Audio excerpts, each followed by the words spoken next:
ओम शांति। ओम शांति।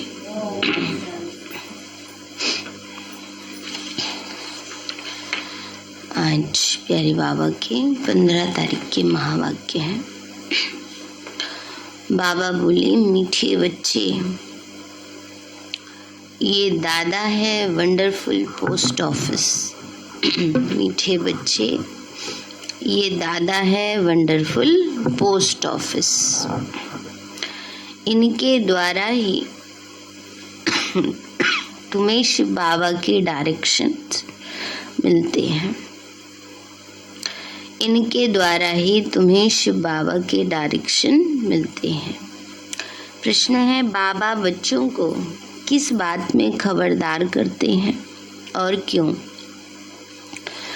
बाबा बोले, बाबा कहते बच्चे खबरदार रहो, माया की जास्ती चोट नहीं खाओ। अगर माया की चोट खाते रहेंगे तो प्राण निकल जाएंगे और पद मिल नहीं सकेगा। बाबा ने कहा, अगर चोट खाते खाते शरीर छूट गया तो अंतमति सोगति क्या होगी। इसलिए बाबा कहते हैं, बच्चे पद मिल नहीं सकेगा। ईश्वर के पास जन्म लेकर फिर कोई माया की चोट से अगर मर जाए तो यह मौत सबसे खराब है। जब माया बच्चों से उल्टे काम कराती है तो बाबा को बहुत तरस पड़ता है, इसलिए खबरदार करते रहते हैं। गीत है, तुम्हारे बुलाने को जी चाहता है। ओम शांति। बाप को बुलाने का समय होता ही तब है जबकि मनुष्य मात्र दुखी होते हैं, क्योंकि विकारी बन जाते हैं। दुखी किससे होते हैं यह भी तमो प्रधान मनुष्य नहीं जानते। दुखी करता है 5 विकारों रूपी रावण। अच्छा, उसका राज्य कब तक चलता है? जरूर दुनिया के अंत तक राज्य चलेगा। अब कहेंगे रावण राज्य है। राम राज्य, रावण राज्य नाम तो मशहूर है। रावण राज्य को भारत में ही जानते हैं। देखने में आता है दुश्मन भी भारत का ही है। भारत को रावण ने ही गिराया है। जब से देवता वाम मार्ग में गए अर्थात विकारी बने, दुनिया यह नहीं जानती है भारत जो निर्विकारी था वह विकारी कैसे बना। भारत की ही महिमा है। भारत श्रेष्ठाचारी था, अब पतित है। जब से पतित बनना शुरू किया है तब से भगत पुजारी बने हैं। तब से ही भगवान को याद करते आए हैं। यह तो समझाया गया है कि कल्प के संगम युगे युगे बाप आते हैं। बाबा कहते हैं, तो समझाया गया है कि बाबा हर संगम पर नहीं आते, कल्प के संगम युगे आते हैं। कल्प के 4 युग तो हैं, बाकी 5वें संगम युग का किसी को पता भी नहीं है। वह तो संगम युग बहुत कह देते हैं। कहते हैं युगे युगे, तो कितने संगम हो गए। सतयुग से त्रेता, त्रेता से द्वापर, द्वापर से कलयुग। परंतु बाबा कहते कल्प के संगम युगे बाप को आना ही है। बाबा ने कहा संगम और भी आएंगे। सतयुग से त्रेता आएगा तब भी संगम होगा, त्रेता से द्वापर आएगा तब भी संगम होगा, और द्वापर से कलयुग आएगा तब भी। परंतु वो है उतरती कला वाले संगम और ये है चढ़ती कला वाला। इसको ही कल्याणकारी पुरुषोत्तम युग कहते, जबकि मनुष्य पतित से पावन होते। कलयुग के बाद फिर सतयुग आता। सतयुग के बाद फिर क्या होता? त्रेता आता। सूर्यवंशी लक्ष्मी नारायण का जो राज्य था वो फिर चंद्रवंशी बनते हैं। त्रेता में है राम राज्य, सतयुग में है लक्ष्मी नारायण का राज्य। लक्ष्मी नारायण के बाद राम सीता का राज्य आता। सतयुग त्रेता जरूर बीच में संगम होगा। फिर उनके बाद इब्राहिम आता है, वो है उस तरफ, उनका यहाँ ताल्लुक नहीं है। द्वापर में फिर बहुत ही होते हैं, इस्लामी, बौद्धी और क्रिश्चियन। बाबा ने कहा बच्चे उनका यहाँ से कोई ताल्लुक नहीं, माना जो देवी कुल की आत्माएं होंगी वो अलग है, बाकी और धर्म की आत्माएं अलग हैं। बाबा ने कहा क्रिश्चियन धर्म स्थापन हुए 2000 वर्ष हुए, कोई थोड़ा बहुत हिसाब निकालते। अब संगम के बाद सतयुग में जाना होता, ये हिस्ट्री ज्योग्राफी बुद्धि में होनी चाहिए। गाया भी जाता है ऊंचे ते ऊंचा भगवान, उसको ही त्वमेव माताश्च पिता कहा जाता है। ये है ऊंचे ते ऊंचे भगवान की महिमा। तुम मात पिता किसको कहते हैं ये कोई नहीं जानते। आजकल तो कोई भी मूर्ति के आगे जाकर कहते हैं तुम मात पिता हम बालक तेरे। अब मात पिता किसको कहें? क्या लक्ष्मी नारायण को, ब्रह्मा सरस्वती को, शंकर पार्वती को? यह भी जोड़ा दिखाते। तो मात पिता किसको कहना चाहिए? बाबा कहते हैं गाते हैं तुम मात पिता हम बालक तेरे, तो किसको कहें? ब्रह्मा सरस्वती को कहें, लक्ष्मी नारायण को कहें, शंकर पार्वती को कहें। यदि परमात्मा फादर है तो मदर भी जरूर चाहिए। ये जानते नहीं माता किसको कहा जाए, इसको गुह्य बातें कहा जाता है। क्रिएटर है तो फिर फीमेल भी चाहिए। बाबा कहते रचयिता बाप है तो माँ भी चाहिए। महिमा तो एक की करेंगे, ऐसे नहीं कभी ब्रह्मा की करेंगे, कभी विष्णु की, कभी शंकर की, नहीं, महिमा एक की ही करते हैं। गाते भी हैं पतित पावन आओ, तो जो जरूर अंत में ही आएंगे। युगे युगे क्यों आएंगे? पतित होते ही हैं अंत में। पतितों को पावन बनाने वाला है बाप, उनको जरूर पतित दुनिया में आना पड़े, तब तो आकर पावन बनाएंगे ना। बाबा ने कहा पतित दुनिया में आएंगे तभी तो पावन बनाएंगे ना, पावन दुनिया में थोड़े ही आएंगे पावन बनाने। वहां बैठ थोड़े ही पावन बनाएंगे। सतयुग है पावन दुनिया, कलयुग है पतित दुनिया। पुरानी दुनिया को नया बनाना ये तो बाप का ही काम है। नई दुनिया की स्थापना और पुरानी दुनिया का विनाश। तो ब्रह्मा द्वारा स्थापना किसकी कराते हैं? विष्णुपुरी की। ब्रह्मा और ब्राह्मणों द्वारा स्थापना होती है। ब्राह्मणों द्वारा ही यज्ञ रचा जाता है, तो ब्राह्मणों को ही जरूर पढ़ाते होंगे। तुम लिखते हो बाबा ब्रह्मा और ब्रह्मा मुख वंशावली ब्राह्मणों को राजयोग की पढ़ाई पढ़ाते हैं। उसमें सरस्वती भी आ गई।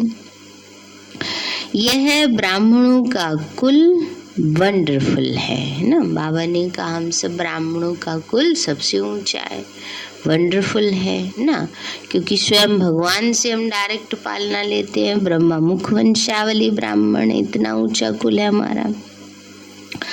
भाई बहन कभी शादी कर न सके, जब कोई आते हैं तो हम उनको परिचय देते हैं कि परमपिता परमात्मा से तुम्हारा क्या संबंध है। पिता तो कहते ही हैं, तो फिर बाप वह हुआ बाप और वह हुआ दादा। वर्षा मिलता है उनसे जो ज्ञान का सागर बेहद का बाप है। देते भी हैं ब्रह्मा द्वारा। यह ईश्वरीय गोद है। अभी कहाँ बैठे हैं सभी? ईश्वरीय गोद में, इसीलिए नींद अच्छी आ जाती है। बाबा कहते हैं गोद में बैठे हैं, सतयुग में होंगे दैवी गोद में। फिर मिलती है दैवी गोद, यह भी समझाना सहज है। 4 युगों का हिसाब भी बरोबर है। पावन से पतित भी बनना है। 16 कला से 14 कला, फिर 12 कला में आना है। तो तुम्हें पहले पहले सबको बाप का परिचय देना है। बाबा से नया कोई मिले तो कुछ समझ न सके, क्योंकि ये वंडर है, बाप दादा कंबाइंड है। बच्चों को भी घड़ी घड़ी भूल जाता है कि हम किससे बात करते हैं। बुद्धि में शिव बाबा ही याद आना चाहिए। हम शिव बाबा के पास जाते हैं। तुम इस बाबा को क्यों याद करते हो? शिव बाबा को याद करने से तुम्हारे विकर्म विनाश होंगे। पावनी का इस बाबा माने ब्रह्म बाबा को क्यों याद करते हो? शिव बाबा को याद करने से विकर्म विनाश होंगे। समझो फोटो निकालते हैं तो भी बुद्धि शिव बाबा की तरफ रहे कि यह बाप दादा दोनों हैं। शिव बाबा है तब तो ये दादा भी है। बाबा ने कहा शिव बाबा है, शिव बाबा की प्रवेशता हुई तब तो ये दादा है, वरना ब्रह्मा बाबा तो आराम से दुनिया में जैसे और लोग होते हैं ऐसे ही थे। कोई थोड़ी इतनी वैल्यू थी। जब शिव बाबा आए तभी तो नाम ब्रह्मा रखा जाए। तो बाबा कहते शिव बाबा हैं तब तो ये दादा भी हैं। बाप दादा के साथ फोटो निकालते हैं। शिव बाबा के पास इस दादा द्वारा मिलने आए हैं। ये हो गई, आज बाबा ने ब्रह्मा बाबा को नया नाम दिया। क्या कहा? ये है पोस्ट ऑफिस। ब्रह्मा क्या है? पोस्ट ऑफिस है। इनके द्वारा शिव बाबा की डायरेक्शन लेने हैं। यह बड़ी वंडरफुल बात है। भगवान को आना है तब जब दुनिया पुरानी होती है। द्वापर से लेकर दुनिया पतित होना शुरू हो जाती है। अंत में सारी दुनिया पतित हो जाती है। तो चित्रों पर समझाना है। सतयुग त्रेता को स्वर्ग पैराडाइज कहा जाता है। नई दुनिया सदैव तो नहीं होगी ना। दुनिया जब आधी पूरी होती है तो उसको पुरानी कहा जाता है। तो हर एक चीज की लाइफ आधी पुरानी आधी नई होती है। परंतु इस समय तो शरीर पर भरोसा ही नहीं है। ये तो आधा कल्प का पूरा हिसाब है, इसमें बदली हो न सके। समय के पहले कुछ भी बदल नहीं सकता और वस्तुएं तो बीच में टूट फूट सकती हैं। परंतु यह पुरानी दुनिया का विनाश और नई दुनिया की स्थापना आगे पीछे हो नहीं सकती। मकान तो कोई समय टूट सकता है, ठिकाना नहीं। यह चक्र तो अनादि अविनाशी है, अपने टाइम पर ही चलता है। पुरानी दुनिया की पूरी एक्यूरेट लाइफ है। भावनी का एक्यूरेट लाइफ है। एक्यूरेट टाइम पे ही बाबा आते हैं उसको बदलाने के लिए। आधा कल्प है राम राज्य और आधा कल्प है रावण राज्य। जास्ती हो नहीं सकता। तुम बच्चों की बुद्धि में अब सारी त्रिलोकी आ गई है। माना तीनों लोगों की नॉलेज आ गई है। तुम त्रिलोकी के मालिक द्वारा नॉलेज ले रहे हो। तुम्हारा मर्तबा इस समय बहुत ऊंचा है। इस समय तुम त्रिलोकी के नाथ हो, क्योंकि तुम तीनों लोकों के ज्ञान को जानते हो। साक्षात्कार करते हो मूल वतन, सूक्ष्म वतन, स्थूल वतन। तो बच्चों की बुद्धि में पूरी पहचान है। बाबा त्रिलोकी का नाथ, तीनों लोकों को जानने वाला है। तुमको नॉलेज देते हैं तो हम भी मास्टर त्रिलोकी नाथ ठहरे। बाबा हम बच्चों को भी नॉलेज दे रहे हैं तो बाबा कहते तुम भी त्रिलोकी नाथ बन जाते हो। जो ज्ञान बाबा में है वो अब तुम्हारे में भी है, नंबरवार पुरुषार्थ अनुसार। फिर सतयुग में तो तुम विश्व के मालिक बनेंगे। वहां तुमको त्रिलोकी के नाथ नहीं कहेंगे। लक्ष्मी नारायण को त्रिलोकी का ज्ञान नहीं रहता, सृष्टि चक्र का ज्ञान नहीं रहता। तुम नॉलेजफुल गॉड के बच्चे हो। उसने पढ़ाकर तुमको आप समान बनाया है। पावनी का भी तुम नॉलेजफुल के बच्चे बने हो। नॉलेज ले रहे हैं, नॉलेज ले लेके इतना समझदार बन जाते हैं, जो आधा कर जरूरत ही नहीं पड़ती है। बावनी का इस समय जो कुछ पास्ट हो गया वह नॉलेज भी तुम्हारे पास है। तुम जानते हो हम फिर से विष्णुपुरी के मालिक बनेंगे। मनुष्यों को तो हद की हिस्ट्री ज्योग्राफी का मालूम है, तुमको तो बेहद की हिस्ट्री ज्योग्राफी बुद्धि में है। उनको बाहुबल की लड़ाई का मालूम है, योग बल की लड़ाई का तो किसी को पता ही नहीं है। तुम जानते हो योग बल से हम विश्व के मालिक बनते हैं। सिखलाने वाला जो बाप है, जो त्रिलोकी का नाथ है, इस समय तुम्हारा मर्तबा बहुत ऊंचा है। तुम नॉलेजफुल बाप के बच्चे मास्टर नॉलेजफुल हो, यह भी तुम बच्चे जानते हो। ज्ञान का सागर, आनंद का सागर किस प्रकार है, उसको कहते हैं सच्चित आनंद स्वरूप। सच्चिदानंद कहते हैं ना, तो सत्य भी है, चैतन्य भी और आनंद का सागर भी है। इस समय आनंद को तुम फील करते हो क्योंकि तुम बहुत दुखी थे। तुम भेंट कर सकते हो सुख और दुख की। वह लक्ष्मी नारायण तो इन बातों को नहीं जानते, वह तो सिर्फ बादशाही करते हैं, वो है उनकी प्रारब्ध। तुम भी जाकर स्वर्ग में राज्य करेंगे, वहाँ बहुत अच्छे महल बनाएंगे, वहाँ चिंता की तो कोई बात रहती नहीं है। यह भी बुद्धि में स्थायी रहना चाहिए तो खुशी का पारा चढ़े। बावनी का वहाँ कोई बात की चिंता नहीं होगी, सब सुख प्राप्त होंगे। इसलिए बावनी का ये सोच सोच के खुशी का पारा चढ़ा रहना चाहिए। तूफान तो अनेक प्रकार के आएंगे, संपूर्ण तो कोई बना नहीं है। बाप समझाते हैं तुमको बहुत स्थैर्यम बनना होगा, स्थिर बुद्धि वाला बनना होगा, चल अडोल अवस्था रखनी है। वो लोग अमरनाथ पर जाते हैं फिर भी उनको उतरना जरूर है। तुम जाएंगे बाप के पास, फिर नई दुनिया सतयुग में आएंगे, तब फिर उतरना शुरू होगा। तो हमारी यह बेहद की यात्रा है। पहले बाबा के पास आराम से रहेंगे, फिर राजधानी में राज्य करेंगे, फिर जन्म बाय जन्म उतरते ही आते हैं। इसको चक्र कहो या उतराई चढ़ाई कहो, बात एक ही है। नीचे से ऊपर चले जाएंगे फिर उतरना शुरू होगा। ये सब बातें जो शुरूढ़ बुद्धि वाले हैं वो अच्छी तरह से समझते हैं और समझा भी सकते हैं। ये बाबा भी नहीं जानता था। अगर इनका कोई गुरु होता तो उस गुरु के और भी तो फॉलोअर्स होते ना, ऐसे थोड़े ही सिर्फ एक ही फॉलोअर होगा। शास्त्रों में तो जो है भगवान वाच हे अर्जुन, तो एक का नाम लिख दिया है। अर्जुन के रथ में बैठे हैं जैसे वही सुनता है, और भी तो होंगे ना, संजय भी होगा। तो यह बेहद का स्कूल एक ही बार खुलता है। वह स्कूल तो चलते ही आते हैं, जैसा राजा वैसी लैंग्वेज। वहाँ सतयुग में भी तो स्कूल में जाते हैं ना। बाबा कहते हैं बच्चे सतयुग में भी पढ़ाई तो पढ़ेंगे, स्कूल में तो जाएंगे ही ना।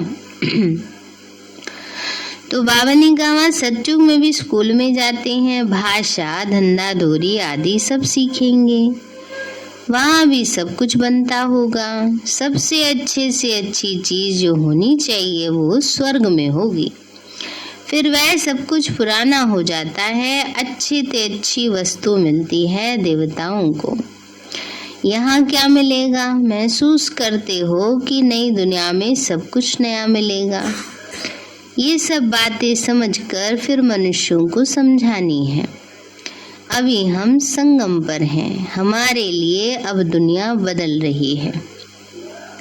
ड्रामा अनुसार मैं फिर आया हूँ तुमको पतित से पावन देवी देवता बनाने।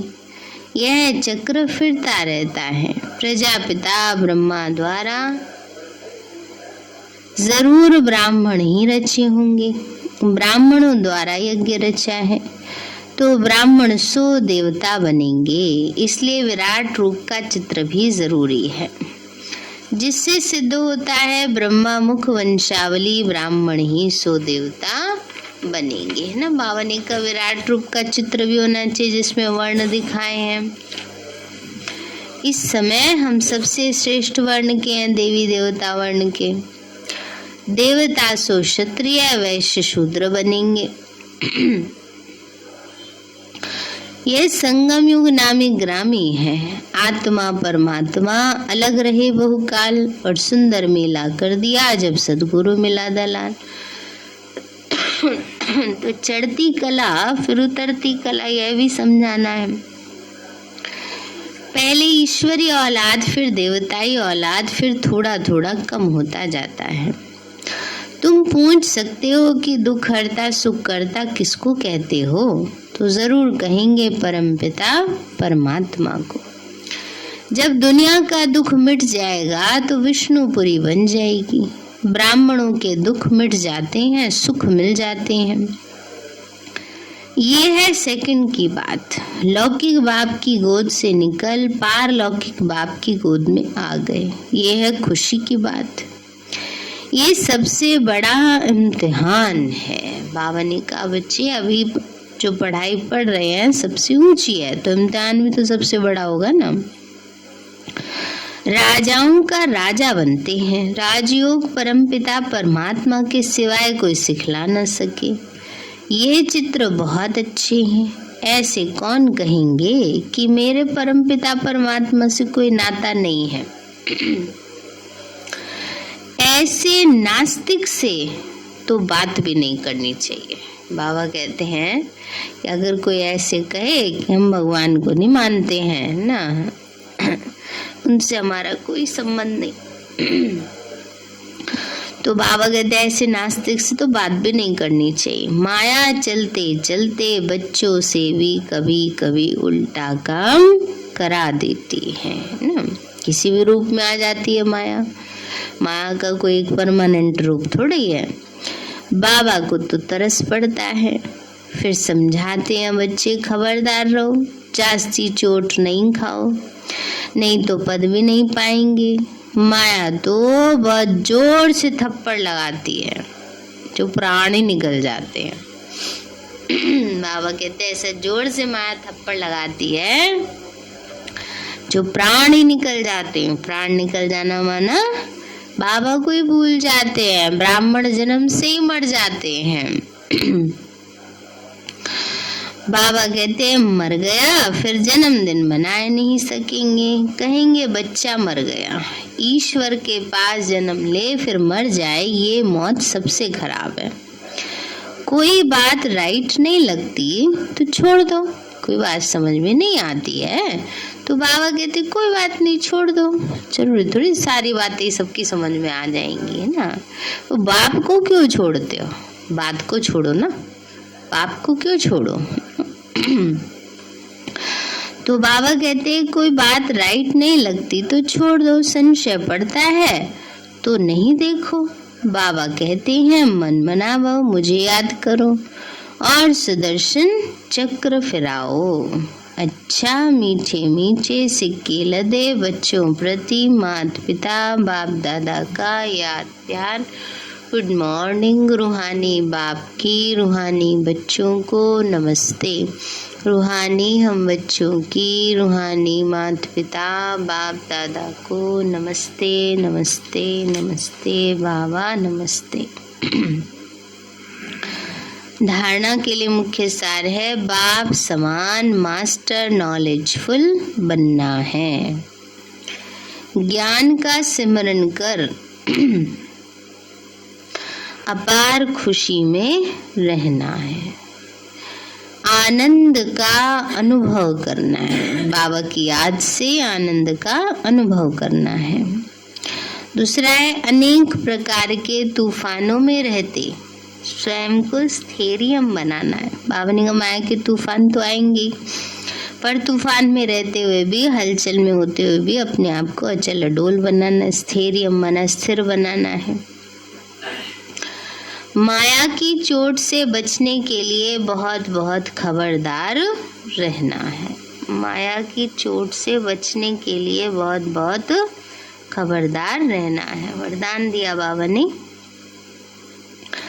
दिव्य गुणों रूपी प्रभु प्रसाद खाने और खिलाने वाले संगम युगी फरिश्ता सो देवता भव। दिव्य गुणों रूपी प्रभु प्रसाद खाने और खिलाने वाले संगम युगी फरिश्ता सो देवता भव। बाबा बोले, दिव्य गुण सबसे श्रेष्ठ प्रभु प्रसाद है। इस प्रसाद को खूब बांटो। जैसे एक दो में स्नेह की निशानी स्थूल टोली खिलाते हो, ऐसे ये गुणों की टोली खिलाओ।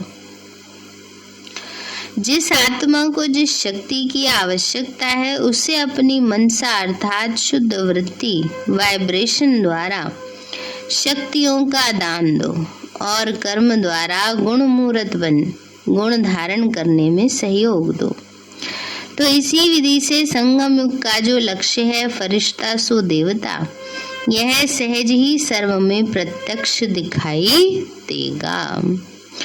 स्लोगन है, सदा उमंग उत्साह में रहना, यही ब्राह्मण जीवन की श्वास है।